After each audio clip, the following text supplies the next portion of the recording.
by Mark Savage, BBC Music Reporter. Media playback is unsupported on your device. Media caption: Glen Campbell performs Wichita Lineman on Later with Jules Holland in 2008. A simple tale of a lonely telephone repairman working in the vast open plains of the American Midwest. Wichita Lineman is one of the most perfectly realized pop songs of all time. Released in 1968, and written by Jimmy Webb, it was the first top 10 single for country singer Glen Campbell, who died on Monday, aged 81. Like many of his fans, Campbell's reaction to the song was immediate and tender. "When I heard it I cried," he told BBC Radio 4 in 2011. "It made me cry because I was homesick." The lyrics describe a lineman who is also pining for home and imagines he can hear his absent lover singing in the wire. "I need you more than want you, and I want you for all time," he tells her. And the Wichita Lineman is still on the line. Webb, while proud of the song, has always insisted it was unfinished, and says he initially considered that famous couplet the biggest, awfulest, dumbest, most obvious false rhyme in history. Image copyright Getty Images. Image caption: Jimmy Webb's catalog of hits includes By the Time I Get to Phoenix, Galveston and The Worst That Could Happen. He wrote the song to order in 1968, after Campbell had found success with another of his songs, By the Time I Get to Phoenix. "They called me and said, 'Can you write us a song about a town?'" he recalled in a Radio 2 documentary about Campbell's career. "And I said, I'm not sure I want to write a song about a town right now. I think I've overdone that." He said, "Well, can you do something geographical?" And I spent the rest of the afternoon sweating over Wichita Lineman. Although the song is set on the Kansas-Oklahoma border, Webb actually wrote it at a grand piano in Hollywood. "I was living in a kind of communal environment with 25 or 30 of my best friends," he said in the book Chicken Soup for the Soul Country Music. "There were a couple of clowns who came into my music room and spray-painted my piano green, I think, because of the lyrics to MacArthur Park, all the sweet, green icing flowing down. They thought it was pretty funny. So I spent the afternoon trying not to brush up against the piano and writing a song at the same time. That whole afternoon was a comedy, with a sticky green piano and several desperate calls from the recording studio."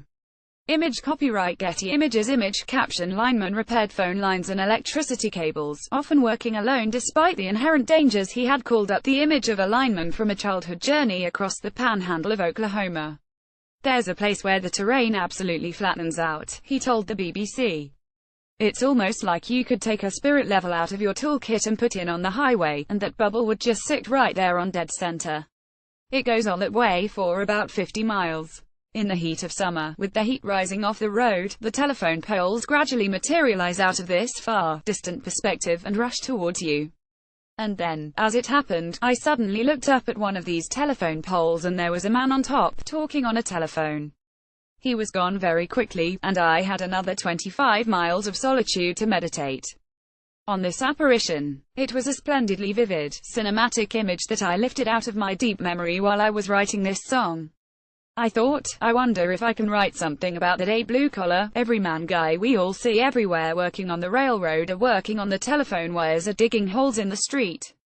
I just tried to take an ordinary guy and open him up and say, look, there's this great soul, and there's this great aching, and this great loneliness inside this person, and we're all like that. We all have this capacity for these huge feelings." Image copyright Getty Images. Image caption: Campbell was stunned that Webb had written the song in a matter of hours, but while Webb worked on the lyrics, Campbell and his producer Al DeLaury were getting impatient. They were in the recording studio, with a tight deadline, and no song to record. They said, "We're really in a hurry, send it over." And I said, "Okay, but the third verse I don't have."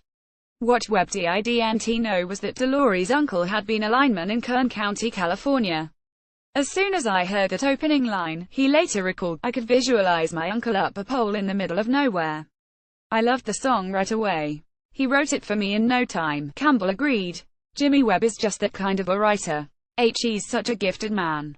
Campbell cut the song with musicians from the Wrecking Crew, a group of LA session musicians who played on most of Phil Spector's records, as well as the first Monkees albums and the Byrds cover of Bob Dylan's Mr. Tambourine Man. Media playback is unsupported on your device. Media caption: Jimmy Webb and Carol Kaye reveal how Wichita Lineman came to life. "We knew that this tune was special," said bassist Carol Kaye, who added the descending 6-note intro. "When he started singing, the hair stood up on my arms and I went, whoa, this is deep." Musically, the song plays a clever trick by starting in the key of F major before switching to the relative minor, D major, and never fully resolving, echoing the lineman's disjointed state of mind. DeLaurie wrote an evocative orchestral arrangement in which the strings mimicked the sighing of the telephone wires. To get around the problem of the unfinished third verse, Campbell picked up Kay's Dan electro 6-string bass guitar and improvised the song's famous solo. Webb, however, thought they'd rejected the song. A couple of weeks later I ran into him, Glen Campbell, somewhere, and I said, "I guess you guys didn't like the song," he recalled. He said, "Oh, we cut that." I said, "It wasn't done, I was just humming the last bit." Said, "Well, it's done now." Image copyright Getty Images. Image caption Jimmy Webb and Glen Campbell performed Wichita Lineman at a benefit show in 2012. Wichita Lineman jump-started Campbell's career, helping the album of the same name go double platinum in the US, and giving the star his first chart hit in the UK, but over the years, Campbell was always careful to highlight Webb's role. "He's just an exceptional writer. He pours his heart out," he said. "And I think that's where the music comes from, the heart." Webb returned the compliment, telling BBC4, "He made me sound good. He made me sound like a genius. But really, I just did what I did and he had the wherewithal to follow through and hit some notes that really, honestly, he shouldn't have been able to hit." A lot of other singers would have said, "Hey, listen, take this home and work on this, son. Because I can't sing on that. And what about that dumb lyric?" Over the years, Webb made his peace with the line, realizing his discomfort over the rhyme had blinded him to the word's raw power. "Had I known what I was doing, I wouldn't have written that line. I would have found a way to make it rhyme," he told NPR in 2010. "It was only years later that I became aware of what a songwriter was even supposed to do. I was really just a kid who was kind of writing from the hip and the heart." Media playback is unsupported on your device. Media caption Glen Campbell's bandmate Carol Kay says he couldn't read music, which he tried to hide. David Crary, a real-life lineman who repairs high-voltage power lines across America, says he wouldn't change the words for the world. "I think Jimmy Webb hit the nail on the head," he told Radio 4. "It describes a lot of linemen, what they go through on the road, away from their family.